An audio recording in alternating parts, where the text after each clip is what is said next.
Tandem Nomads, episode 158.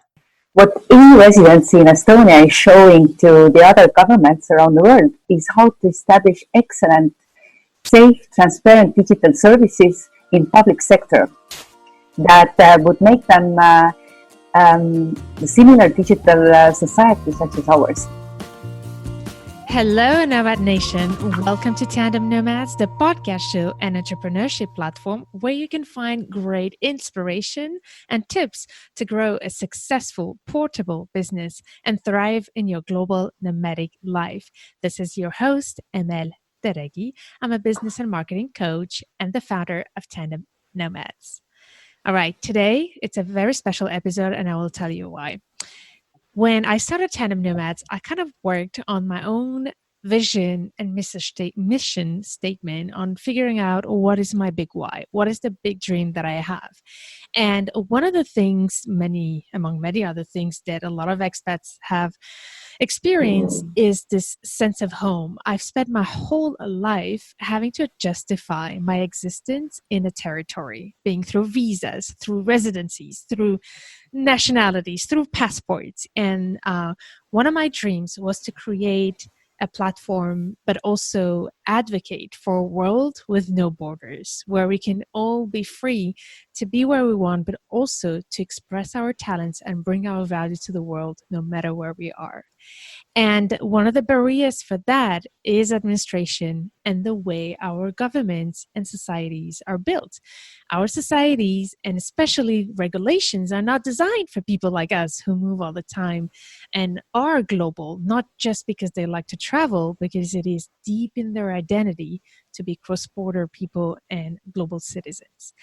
And we have struggled a lot. So there's one big struggle that I know some of you have, your listeners, especially if you're an expat partner, is this big question of how to get a visa, first of all, to allow you to work where you live. But also, even if you are certain that you want to start a business, I know that a lot of you have experienced this issue of where are you going to register that business? And in some cases, there's a lot of solutions, but in a lot of cases, there are a lot of barriers. And we have a whole episode with a lawyer who explains some situations and some solutions of how to deal with that.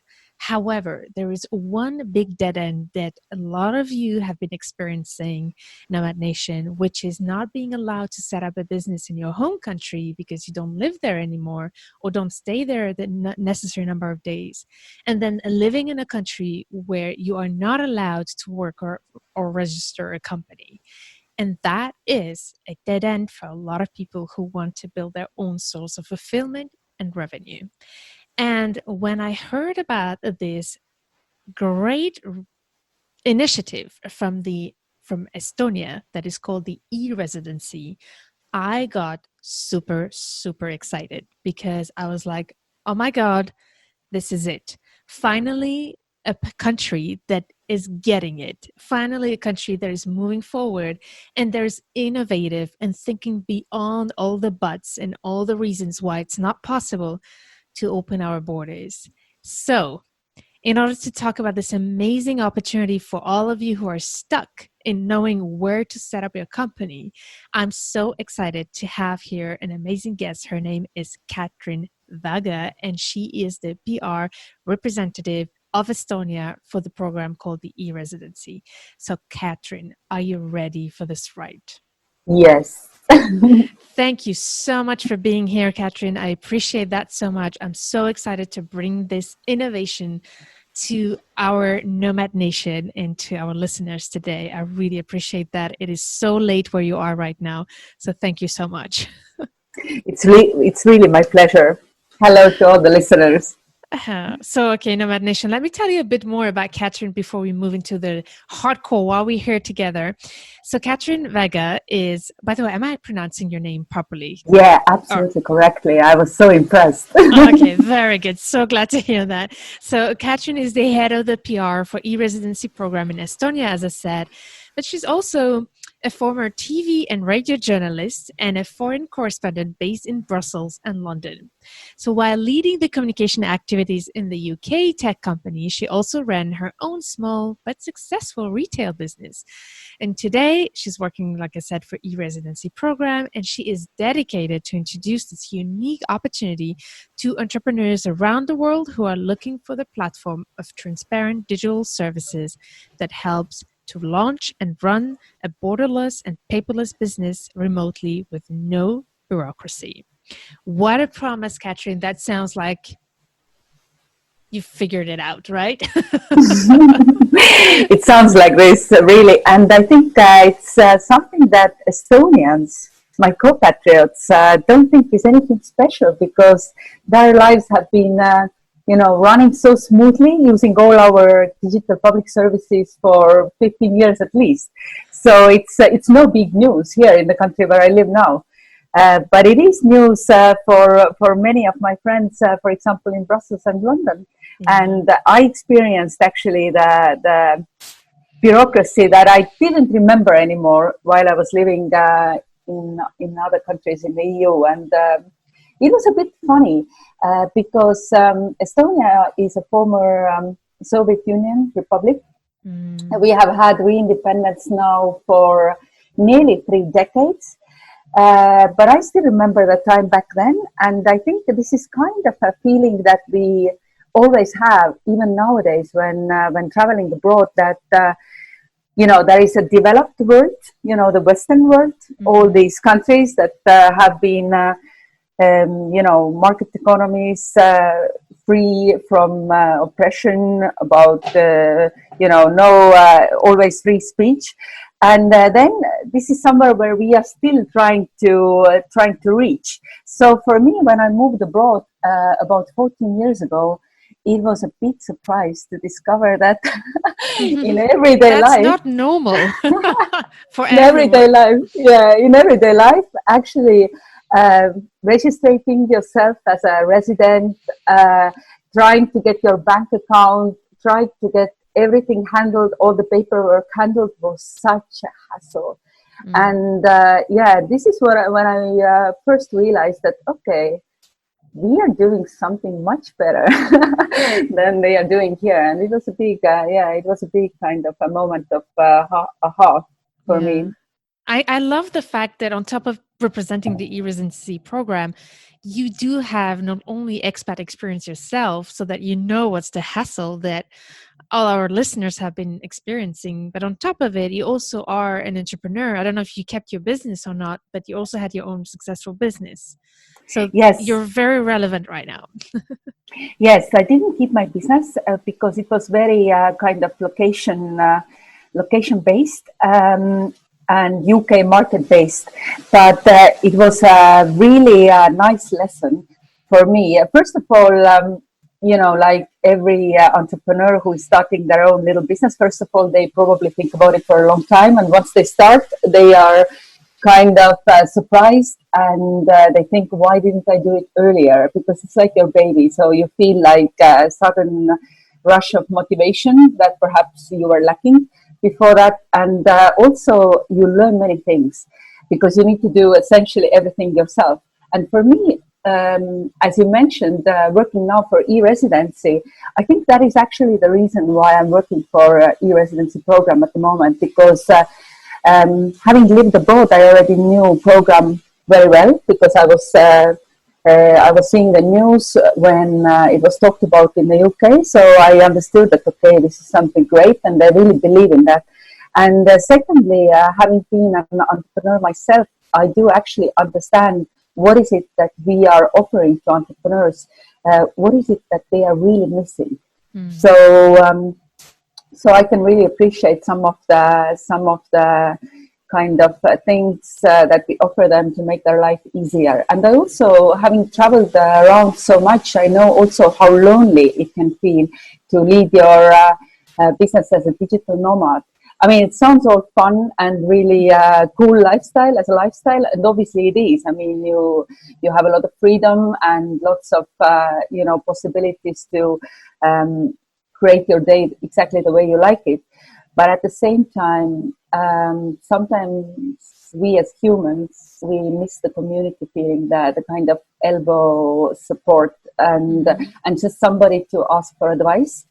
And this is something that is also kind of essential part of e-residency program, is that without actually realizing over these 5 years of existence, we have built a strong community of global small, medium entrepreneurs and also freelancers who are really supporting each other. So it's exciting for us to see how this has these relationships have blossomed and sometimes even resulted with united business ideas, and some software being developed with one entrepreneur living in South Korea and another one in Turkey, and they find So something cool. This is amazing, and we'll talk about the Facebook group because I know that you have one. But before we go into that, so Nomad Nation, we're going to give you the overall picture of what is e-residency, who is it for, and how can it work for you. Obviously, in one episode, we will not be able to cover everything. So we will today cover what is e-residency and give you as much information possible. Also, the next episode, I will invite one of the service providers who's an accounting firm who will help you more on the practical side of the accounting and what you need to know to register your business in terms of taxes, finances, etc. But one thing that I really appreciate, Catherine, that you did, and Nomad Nation, to let you know, Catherine has provided the guide, the e-residency guide for your business with all the detailed information. So in order for you to download this book, go to tandemnomads.com/158, and you will find there the link to be able to download this information that is detailed in there, plus the website where you have great information. So if you want more details, you can go there, but let's jump in now and talk about what is the e-residency exactly. So could you please summarize what is the e-residency and how does it work, please? E-residency is the status provided by Estonian government to non-residents who want to apply for a digital ID. So essentially, it's an ID that comes with an ID card reader, and if you don't have any interest in establishing a business, then you can just use it for digital signature and just to tap into Estonian digital public services. However, the initial idea how e-residency was launched, maybe I will just talk about it shortly, was around 7 years ago, 6-7 years ago. Estonian own businesses and businessmen were using their own ID card to basically run both their life and the business, to pay their taxes, to do all everything, sign the documents with digital signatures, to send the invoices. So it was very smooth. However, in Estonia, there were lots of foreign investors and also foreign businessmen who didn't have this possibility. So the initial idea behind e-residency was to give them an opportunity to also have the same tools as Estonian businessmen. It was kind of by accident it became really popular, and people around the world started to apply for it because there was also the cool factor, included. Right now, what the e-resident can do with the ID card is, and that we also provide, is to register a company in Estonia. And we have the whole marketplace of service providers who will guide him or her throughout this process and help to get the bank account. So basically, e-residents can get the company up and running like this. We consider it not only the unique possibility to run a global kind of borderless and bureaucracy-free and paperless company, but also the possibility to do it relatively cheaply. I don't have so much information about company establishment in the UK, in the US, but in Europe, in some countries, in fact, in many countries, it is quite expensive.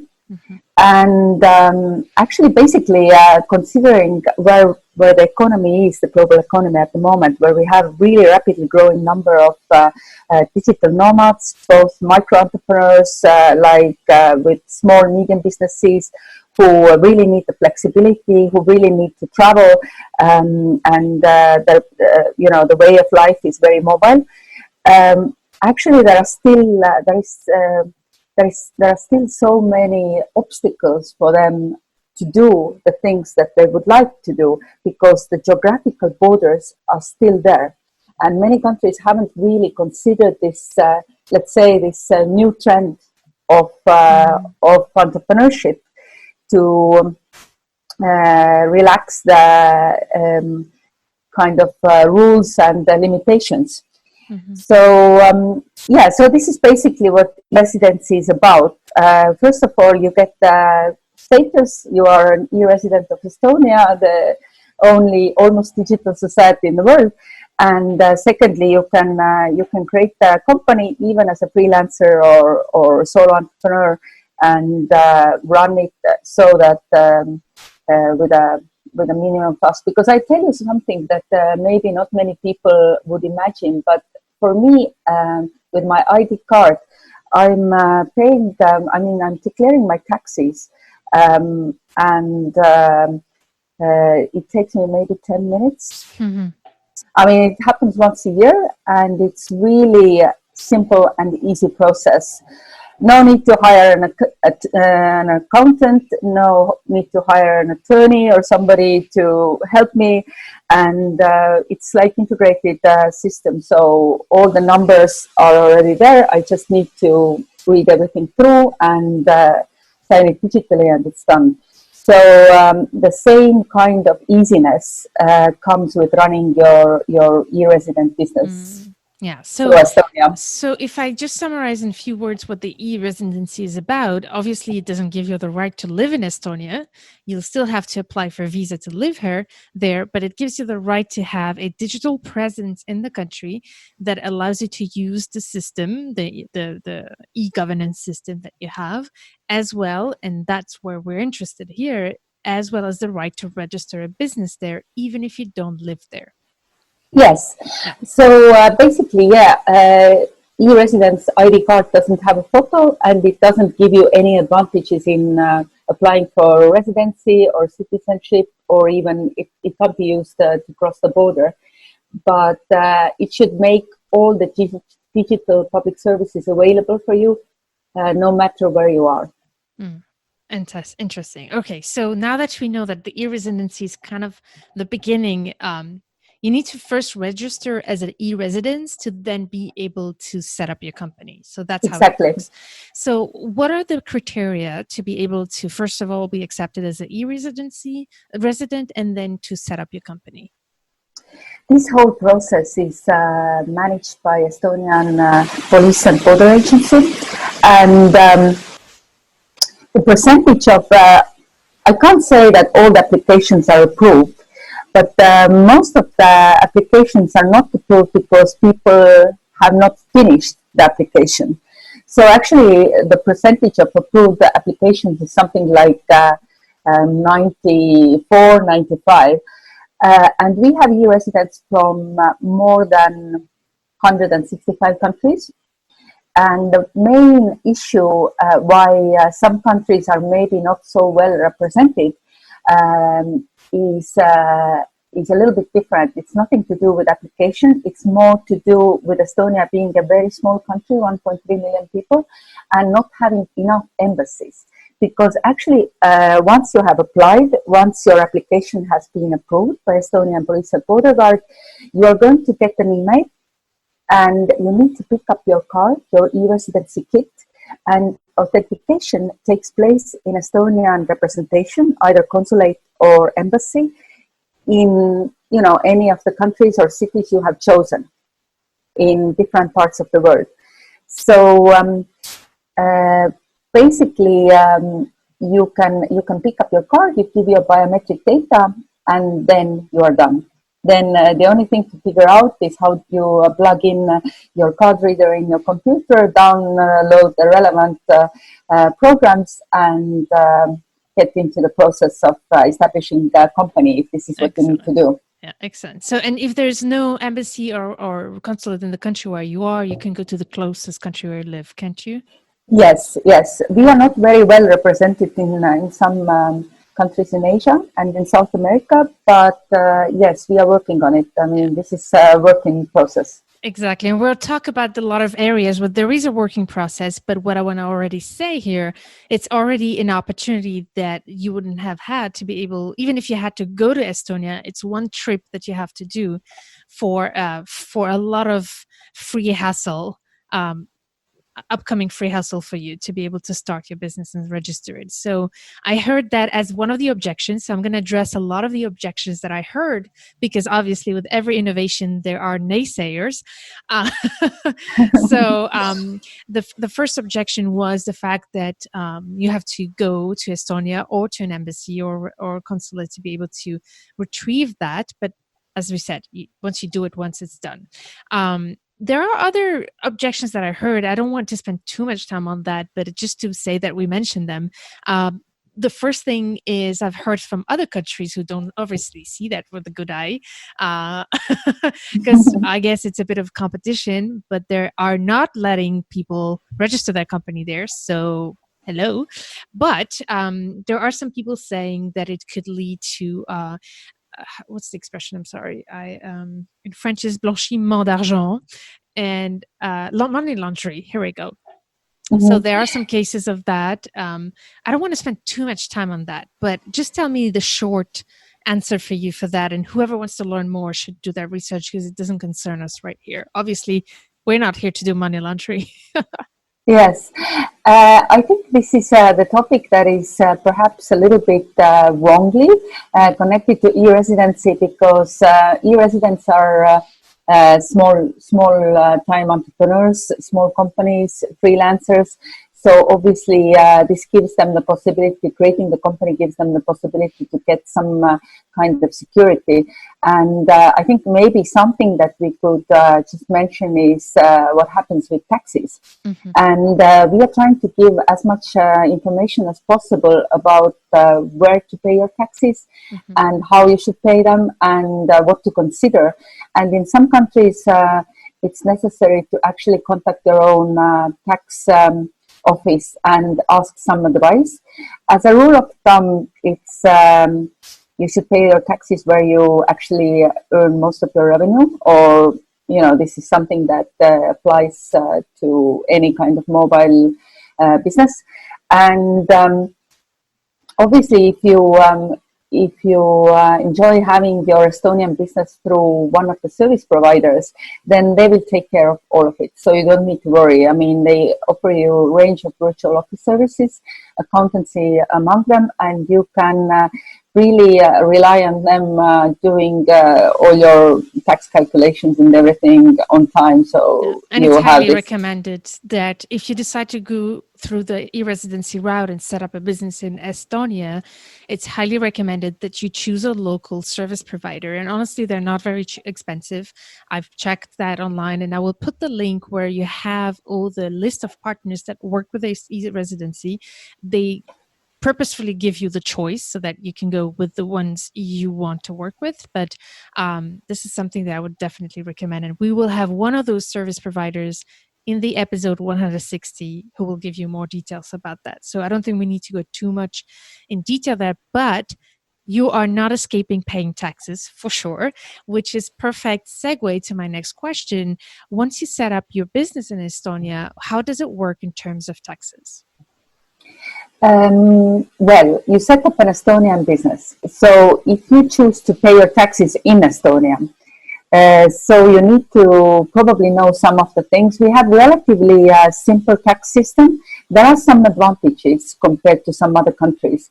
I think the necessary thing to know and find out is whether there is a double taxation agreement. So within EU, for example, if you pay taxes in one of the EU countries, then you don't need to pay in another EU country, for example. But also it's the same with some countries Bilateral. outside of EU. This is a bilateral agreement that some countries have with Estonia. So this is important to know in order to protect yourself by paying taxes twice, Exactly. basically. The same about VAT, because I mean, obviously there are e-commerce businesses that e-residents run, but I wouldn't say that it's one of the main types of businesses. They have different, they operate usually, digitally, but there are different kind of businesses. Some services, consultation, IT, software,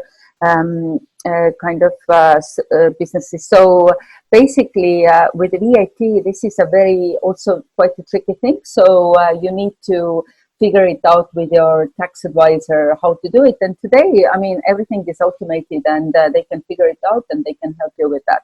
Exactly. So.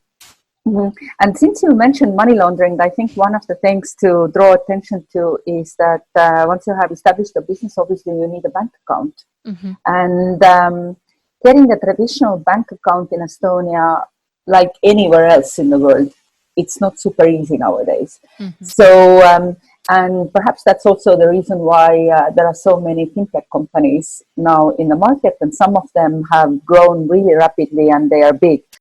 Like TransferWise, Stripe, things like that. PayPal. Exactly. Yes, exactly. And maybe it's kind of a one point for consideration is that if you even need a traditional bank account, maybe you will be better off by actually using the services of one of the fintech companies that can also provide you a payment gateway, or maybe there are some additional kind of pluses. So for that also, this is one of the aspects where you need to know that you are going to be validated, and sometimes you are not going to be given very detailed answer why the banking kind of service provider doesn't accept you as a client. Mm-hmm. So this is something if I mind just interrupting here, if you can keep your thoughts, don't lose them. But just to rephrase a little bit what we're talking here, because we're talking about one of the objections that we have, and one of the objections that Katrin is addressing here, it's a big one. As once you sign up and to the e-residency, register your company there, you will need at some point a platform to, like a bank or e-banking, to be able to do business. And it turns out that some platforms, such as PayPal at the moment, is not as clear about if they accept you to open an account in PayPal when your business is actually registered in Estonia via e-residency. And I know that you're working hard to get as many agreements as possible with other banks and other e-banks to be able to be accepted. So is it what you're talking about here? Yes, I'm talking about basically also the service providers that are working with us to provide banking services for e-residents. So we have a marketplace, and we are onboarding continuously different companies to address this need.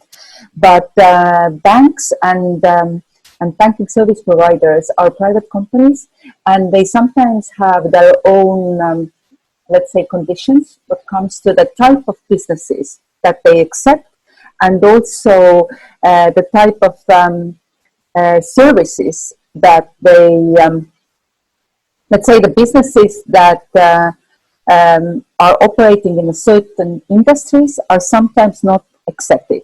So something the word of caution that I would say is that you have to be probably ready to talk to different banking service providers, and don't get discouraged if if you don't get your bank account immediately. Try with another, and make sure that your type of business is one that is welcomed. So, I mean, since you mentioned money laundering, this is probably what I should say, because this is something that, most of the banks or banking service providers, they actually consider in their Know Your Client kind of questionnaires, and, when they are using these methods to Mm. understand exactly how transparent is the business and where money is coming from. Thank you for Yeah. bringing that up. That's really good to know. And this is what we're trying to do here at Nomad Nation. This is an amazing opportunity, but you have to know that there are some things you need to pay attention to before you sign up. But there's so much information on the website and so many resources for you to reach out to. And you have a customer service, Katrin, inside the e-residency to answer any questions, plus a Facebook group that I will put the link on the show notes of this episode, plus the book that you offered us to read. So Nomad Nation, go to tandemnomads.com/158, where you'll be able to download that and find all the information. But I think what you're talking about here with the banking, beyond just money laundering aspect, and that's why some banks are resistant, because they associate that with money laundering, or they fear, they don't want to take any risks. In general, they're just not accustomed yet to this new innovation. It's just something so new that it takes a bit of time for people to realize that it is secure. Thanks to, it's probably more secure than other systems, because you have this way that you track every individual with their digital signature that can be faked, basically. Yes, in Estonia, I think the most important thing to understand is that we are very transparent nation, and we also welcome the people whose mindset is similar, that they embrace the same transparency, and they are willing to actually leave their digital footprint, and they don't have anything to hide. So I suppose this is the main kind of point, that we are inviting similarly minded community. Yeah. And I think this gives you, I mean, maybe there are questions about for example, your data security, that are like big topics of discussion in today's society. And I would say that something really original about Estonian this digital society is that every citizen is in charge of their own data. So at any given time, when you have a suspicion that somebody has been looking your data and you don't know exactly why it was done, you can check, you can ask what is the reason. And this is considered a very serious offense if somebody, any of even the state agencies or organizations, any of the officials is taking a look at your data without your approval. And this is essentially the same thing for all the e-residents. So it's important to know that it's not somebody who owns your own data. This is yourself, and you can basically take measures to safeguard it as well if you feel like you need to. Maybe it's something to just bring out. Excellent. This is so good to talk about that. We have a whole episode about GDPR coming up actually very soon, but on the Good. marketer perspective. And we had a previous episode on GDPR that I can share with you, Nomad Nation, in the resources of the show notes. But this is a good point to talk about also mindset. And I think that's where I feel like I have fallen in love somehow with the concept of e-residency, and that's what was related to my introduction when I started this interview, talking about an ideal society, an image of a world that we want to live in, where there is transparency but also borderless transactions and possibility to uh, provide value in Estonia, have a business there, but even not even living there, and allowing us to live on the move while having a home where we can base and host our business. And Estonia could be that. And that's where I think, despite all the things that I do think, Nomad Nation, you will have to read, you will have to get educated on, and there are people out there to help you within this e-residency program to get all the information, as well as a series of service providers who will help you. I think it's one thing to consider in a way. And if you feel like you're part of this culture of living your digital life in a transparency, but also giving more freedom for you to be able to build the lifestyle you want and build the business you want. So that's, for me, one thing that's important. But just to go back in a more practical thing, what has to have happened to register a business once we have the e-residency? It's nothing. I mean, it's nothing complicated. You just need to pay your state fees and register your business, and then get your support by one of the service providers. I really suggest it. There are many e-residents who do it without, but I think it makes everything easier. Just getting, for example, one of the main things is getting the bank account, because there is currently one bank in Estonia that is kind of offering a special service where you can enter your data, and you are going to get kind of a pre-confirmation. They are going to validate if you're going to get a bank account a little bit earlier. And but yeah, usually the service providers can help you through it. But apart from that, yes, there is not much to do. I mean, the whole idea is to actually let people concentrate on something that they really want to do, which is to grow in their business, instead of spending their days of taking care of all the paperwork. And I think that for me, like, the most important aspect of e-residency is that it really empowers you to live the life that you want it, to have the lifestyle, to the mobility that you want, to choose the country or city where you would like to stay at certain point of time, and to do it without having the necessity to go to this particular bank branch or sign physically any documents and to show up some meetings. So yeah, this is, I think, great aspect that allows lots of personal freedom and self-fulfillment. Yeah, that's amazing. That's really good. So you're saying that Estonia does not require to open a bank account in Estonia to open a business? No, actually, since the beginning of last year, you need to have one of European Economic Area's bank account. So it doesn't necessarily have to be an Estonian bank. It can be any of the banks, but within EU. Within EU, okay, that's good to know. So it's better if we're not in the EU, it's better to have it, I guess, in Estonia then. Yeah, it is easier because you have the Estonian IBAN number, and it helps. For example, you brought the example you were asking about VAT, and I think for example, for e-commerce company, it is necessary to have an Estonian IBAN. Yeah. Okay. So actually, that's a very good segue for one question I had. The one thing that's great about this program is because it fits really perfectly to the most common type of business that Tandem Nomads listeners have, which is mostly virtual businesses, and that's why we call it portable business.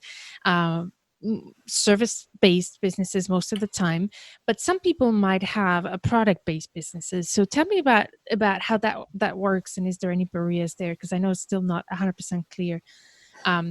For product-based businesses, how does it work? This is something that we are trying currently to figure out how it is a little bit more complicated, the journey for this kind of e-residents. And this is something that we are currently trying to figure out how to make the journey for them much easier. Because at the moment, majority of the businesses that e-residents have created are kind of digital industry, IT-based businesses. So it is not very common for us to have user cases among the business owners who have product-based businesses, like you said. E-Residency is only 5 years old, and there are lots of learning that we had to do, and I think lots of learning curves also ahead. Something that maybe is interesting is that Estonia is trying to also implement digital nomad visa. This hasn't happened yet, has been kind of idea for some time already, and of course, if that happens, it will add an extra Vietnam kind of does aspect. That actually. Vietnam has kind of, I think Vietnam or Taiwan, one of those countries to attract, because there's so many tourists and digital nomads there. Fantastic. I need to look into that. Yeah, but it's different. It still does not allow them to have so much. I think your solution might be a bit more flexible in a way that it's not entitled to the territory.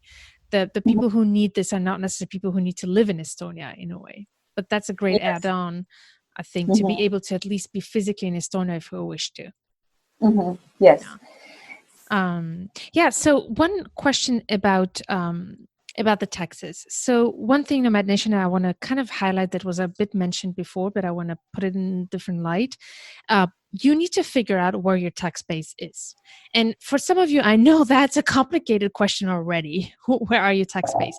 But the traditional way is that your tax base is where your passport country is.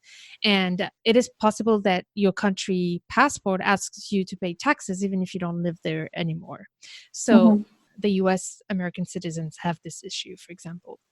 So first analyze where's your tax base naturally by passport, or figure that out. And then you want to look at what kind of bilateral agreement exists between the country where your tax base and Estonia. That's the first part. Then the second part, you want to look at where is your business base, and obviously here it's going to be in Estonia. Now, let's say that you do that homework, that research, you get the help, and you decide that, okay, your tax base is going to be Estonia. Could you please tell us, Catherine, what are the taxes as a business owners that we have to be considering? In Estonia? Yes. Estonia is very kind of small, entrepreneur-friendly economic environment.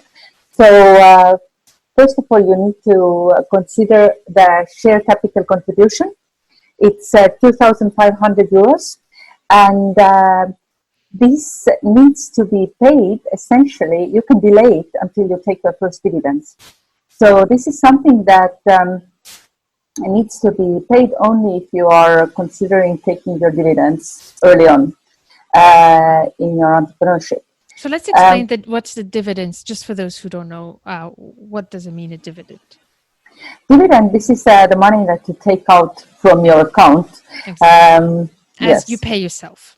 Pay yourself, yeah. And I'm not we are not talking about the salary. The salary is a different thing. Exactly. If you pay yourself a salary, this is not a dividend. Yeah, that's exactly. So that's the difference. It is the part of profit that you choose to take out as an owner of the company. Okay. And this is one aspect. And the second aspect is that Estonia doesn't, you don't need to pay as an Estonian taxpayer the kind of corporate tax on reinvested profits. So sometimes it's interpreted in a wrong way, and people like to say, "Oh, there is a zero corporate tax in Estonia." That's not true. We do have a corporate tax, 20%, so it is definitely there. But if you choose to reinvest in your company, for example, this your profits, then you don't have to pay corporate tax.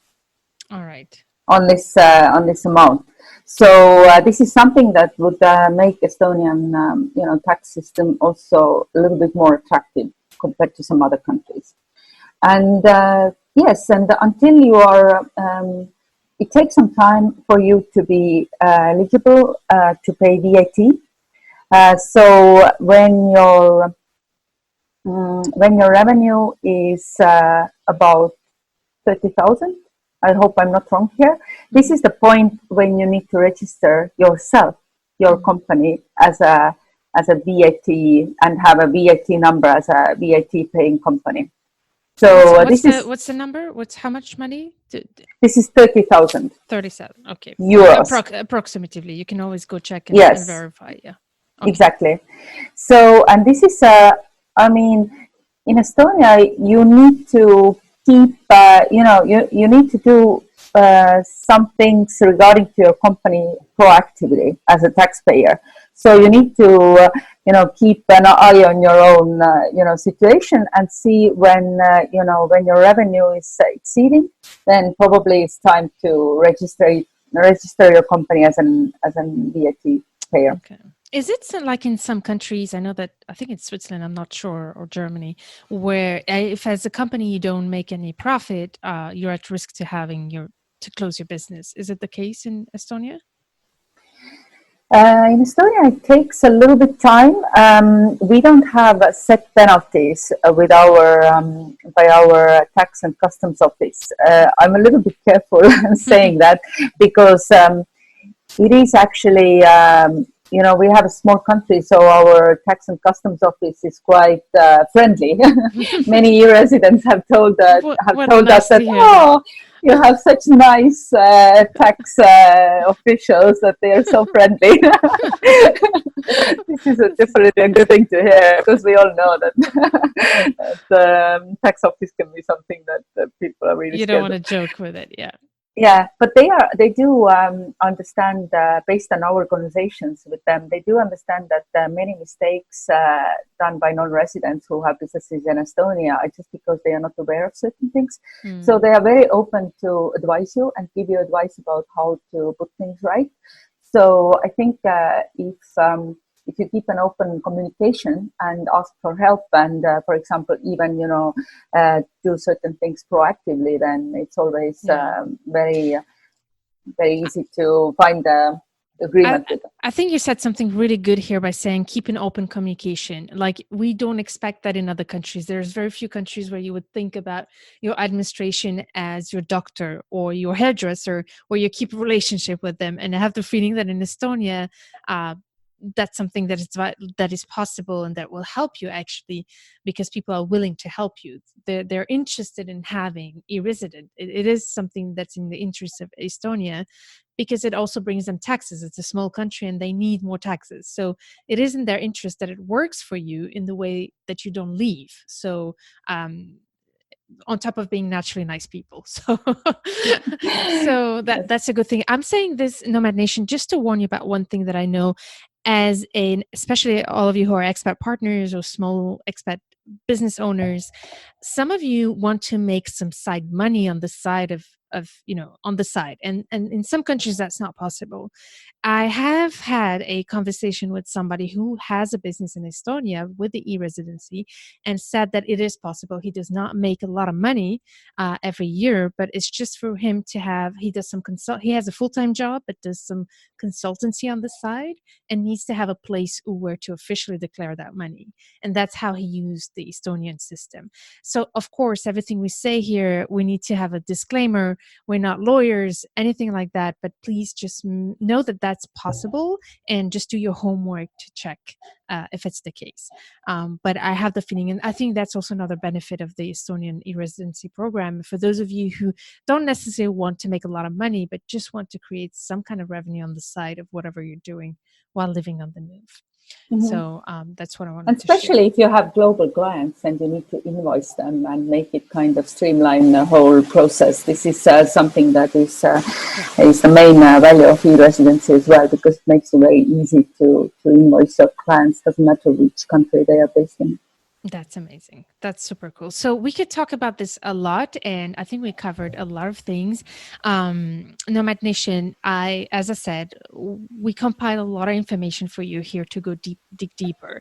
So go to tandemnomads.com/158, download your e-residency business guide, and as well as find all the links and information in the show notes. You have a part that's called the resources, and there I will put the link of. And I was just so amazed how clear and straightforward and good was the information on your website. I've never seen such a thing ever, especially a governmental website.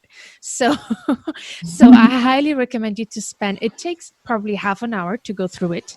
So take the time to go through all those videos, and they explain everything so well. So I'm going to put the link on the show notes as well of this episode. I do see that modernity, that innovative approach, Katrin, in the way Estonia approaches e-governance. It's not just a branding thing. It's just something that I've experienced by just preparing this episode. So I just wanted to share that. I'm sure you'll be happy to hear it. Yes. All right. So I think we covered a lot, but if you have any questions, Nomad Nation, you can reach out to the e-residency team. On the website, you will find all the information as well. And I will add as well in the links the Facebook group And that's amazing because I've been talking already to some people who Mhm. did the e-residency in Estonia. So you can have some guidance there. Be careful with one thing, and Katrin, you'll tell me. There's always naysaggers, and I did have a lot of people who were just like blah blah blah, and negative and everything. But what I did by listening to their feedback was just to learn from their experience and then say it doesn't have to be my experience. I just have to Mhm. do my homework to figure out what will work for me. So while you use the group to know real life experiences, be aware that most people who express themselves are usually the negative ones. don't just don't just focus on that because there's some great stories there as well. So this is my end what I wanted to share. How about you, Katrin? Before we say goodbye, what message would you like to share for all those who might be interested in this program? I think the main thing is to just to understand that building up your own business is never very easy and smooth road. I think all of us who have done it know that there are lots of things to learn along the way, and lots of things to try. And I think when you mentioned the Facebook group, there are also lots of good advice, and we ourselves we know. Really many fantastic e-residents, and you can get in touch with e-resident community, EERICA. This is Erica.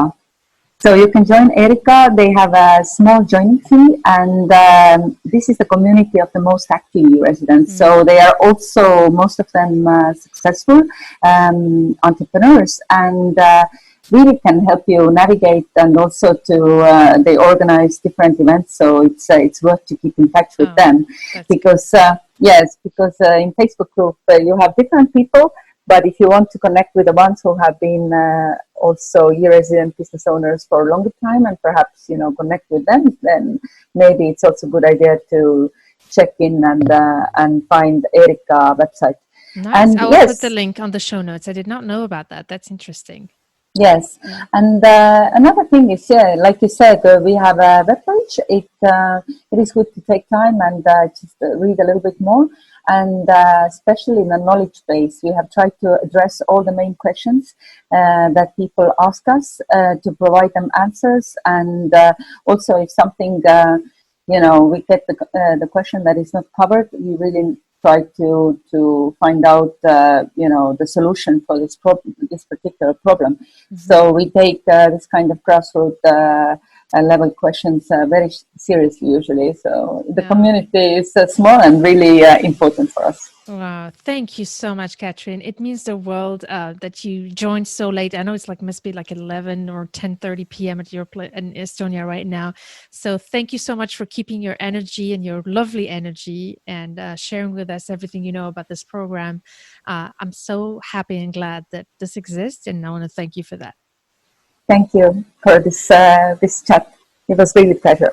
Fabulous. So, Nomad Nation, I hope you got as excited as I am, but also as aware as I am that there's no perfect solution. Do your homework, but honestly, this is as close as it can get to what we need to grow a successful portable business on the move. So check all these information, and we will have another episode 160, where we will cover more details about the practical aspects of running the accounting side and the tech side. So I can't wait to meet you there. Nomad Nation, stay tuned to turn your challenges into great opportunities.